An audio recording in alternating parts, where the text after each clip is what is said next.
Buenas tardes. La presentación del día de hoy es con el tema de la norma técnica colombiana 1777. Mi grupo está conformado por Joana Lisset Correa Rodríguez y Richard Steven Torres Rodríguez. La primera parte de la norma nos habla sobre las vistas, las cuales se ven abreviadas por una letra. En este caso, la vista de frente por la letra A, la vista superior por la B, vista izquierda por la C, vista derecha por la D, vista inferior por la E y vista posterior por la F. En cuanto a las vistas, tenemos dos métodos de proyección diferentes, el cual es el ISO-E y el ISO-A. El ISO-E es el método de proyección en primer ángulo, en el cual la vista superior se coloca debajo, la vista inferior se coloca arriba, la vista izquierda se coloca a la derecha se coloca a la izquierda. Y en el ISO-A, que es el ISO americano, la superior se coloca arriba, la inferior debajo, a la izquierda, la derecha, a la derecha. Para poder entender esto mejor, utilizaremos un ejemplo en el cual la ISO-A la podríamos denotar como una caja de cristal en la cual si queremos o deseamos proyectar una imagen o un objeto, simplemente debemos copiarla en el cristal. Pero al contrario, como nos pasa en el ISO-E, la caja en este caso la pensaremos como si fuera opaca. Si deseamos proyectar, no tenemos manera de verlo. Entonces, lo que debemos hacer es proyectar a través del objeto y por eso se nos da la impresión de que sus vistas están cambiadas. También podemos o tenemos las vistas auxiliares, que si de ser necesario tener una vista en una dirección diferente, la mostraremos o la proyectaremos en un plano perpendicular. Tenemos las vistas parciales. Estas las utilizamos cuando en alguna parte, en algún detalle del plano, este no nos brinda la información suficiente. Lo que haremos será seleccionar o señalar esta parte y hacer una vista parcial, una vista reducida de este espacio. También tenemos las vistas locales, que siempre serán utilizadas siempre y cuando no sean ambiguas. Se dibujarán las vistas locales con una línea gruesa continua y esta vista puede estar generada en tercer ángulo, así el plano no lo esté.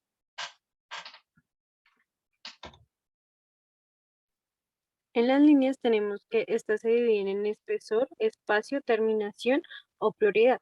En el espesor tenemos que hay dos tipos de espesores diferentes. Para las líneas, la relación entre la línea que es gruesa y delgada no debe ser menor a un 2.1.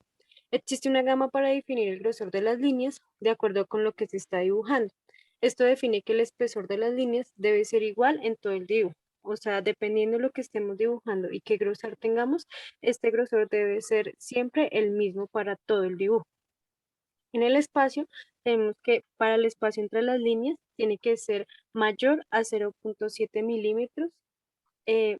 Para la terminación, tenemos que el espacio, una línea de referencia es la que se refiere a una característica, que puede ser la dimensión, un objeto, una línea externa o etcétera. Para la prioridad, tenemos que estas es para cuando coinciden dos o más líneas de distintas clases. Aquí podemos ver algunos ejemplos de líneas, como cual tenemos la continua gruesa, que sirve para contornos visibles o aristas visibles.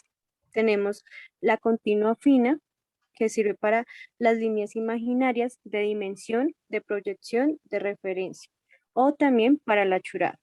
Tenemos la continua fina, que es a mano alzada o con zigzags, que sirve para límites de vistas parciales o interrumpidas.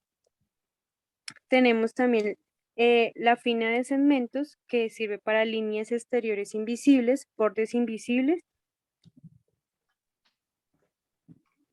En esta imagen también podemos ver otros tipos de ejemplos, que es la fina de cadena, que sirve para líneas de ejes, líneas de simetría o trayectorias. Tenemos la fina de cadena de segmentos gruesos en los extremos y en los cambios de dirección, que sirven para los planos de corte. Tenemos la gruesa de cadena, que es la indicación de líneas. Tenemos la fina de cadena con doble guión, que sirven para las líneas exteriores de piezas adyacentes, posiciones alternas y externas de piezas móviles, o entre otros. En las secciones tenemos que las secciones achuradas se van a utilizar para indicar áreas o secciones, lo cual es correcto cuando se achura con líneas delgadas, continuas, en un ángulo de 45 grados, según sea la figura. Esta se define como en 5 conceptos, los cuales son: las áreas divididas de un componente u objeto estarán achurados de una forma igual. El achurado de diferentes componentes se hará en diferentes direcciones o espacios. También tenemos que, de acuerdo con el tamaño de las áreas sombreadas, se eligen las líneas de achurado cumpliendo con los requisitos mínimos del espacio. También podremos limitar el achurado en una zona alrededor del contorno en caso de varias áreas. O cuando no sea posible colocar inscripciones fuera del área achurada, esta se interrumpirá. Tenemos las secciones delgadas, que estas siempre van a ser negras y se deben de dejar en un espacio no menor a 0.7 milímetros entre ellas. Y tenemos las secciones sucesivas, las cuales en este tipo se van a poder dibujar con la prolongación de la pieza o bien separadas, dependiendo de ello o de la configuración del dibujo, o sea, del tamaño del dibujo. Otras convenciones podemos tener las piezas adyacentes. Estas se utilizarán cuando sean necesario. Se dibujará con línea delgada en cadena con doble guión.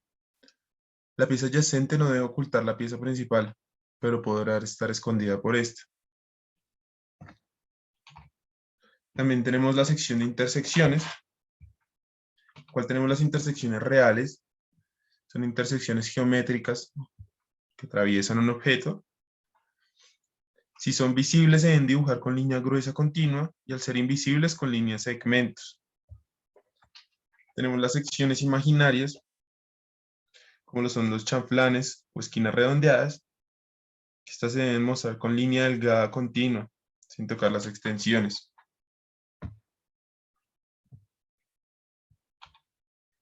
Tenemos los extremos de cuadros de ejes. Estos son utilizados para no tener que dibujar una vista o sección adicional. Se puede indicar que el borde de la pieza o el filo de la pieza es cuadrado. Esto se dibujará con diagonales, líneas delgadas continuas. Agujeros cuadrados y rectangulares. Cuando haya un agujero cuadrado, lo representaremos con una línea delgada continua. Y al tener piezas simétricas, utilizaremos este tipo de vista, el cual nos denota que si una pieza es totalmente simétrica, podemos seccionarla y esto se verá representado con dos líneas paralelas cortas, como se ve acá en el ejemplo. También tenemos representación simplificada de detalles repetidos. Y si tenemos algún patrón o repetición en algún detalle, podremos representarlo de esta manera.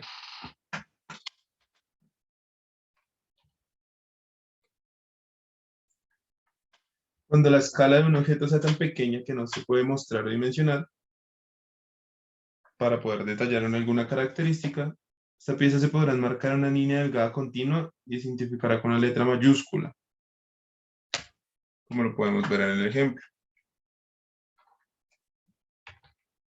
Listo, esto fue todo. Muchísimas gracias. Muchas gracias.